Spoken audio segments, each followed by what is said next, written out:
Un obiettivo chiaro, rimandare a casa assistiti al meglio il 70% di quanti si rivolgono a pronto soccorso. Il tutto non negando il ricovero, ma spostando le cure a domicilio con investimenti ingenti della Regione Veneto per attrezzature analoghe a quelle impiegate in ospedale. Il saturimetro per tenere monitorata la quantità di ossigeno presente nel sangue e il kit per la ossigenoterapia. Come funzionano? Funzionano che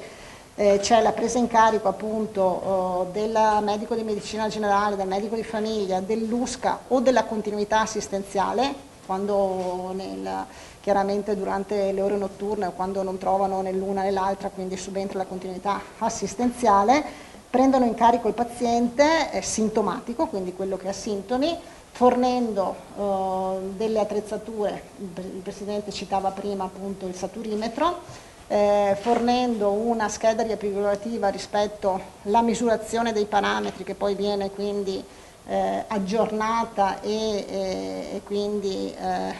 condivisa anche col medico di famiglia, col medico insomma, che segue il paziente a casa e anche con la possibilità di fornire l'ossigenoterapia. L'ossigenoterapia oggi c'è un PTTA in Regione Veneto ben definito che prevede che l'ossigenoterapia oggi può essere prescritta solo dal pneumologo specialista.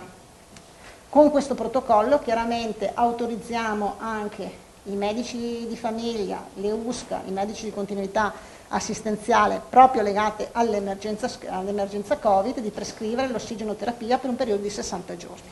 Oggi ho portato una delibera che dà un contributo straordinario a fondo perduto a tutte le case di riposo. Abbiamo stanziato 12 milioni e 8, quindi insomma cifra importante, che viene suddivisa tra tutte le case di riposo in base al numero dei posti letto accreditati e convenzionati, facendo riferimento, dando appunto anche un valore diverso e maggiore a quelle strutture che hanno avuto dei costi maggiori perché sono state più colpite dalla pandemia e dall'emergenza. Il periodo di riferimento è 1 marzo 31 di ottobre perché i dati ce li abbiamo oggi, quindi suddivisi in base ai parametri che abbiamo ricavato dal monitoraggio continuo delle singole strutture e legato appunto a questi due parametri, ossia i posti letto, però i posti letto con un incremento di più in quelle strutture dove c'è stato effettivamente un impatto molto forte. Sono 12 milioni e 800, credo che sia un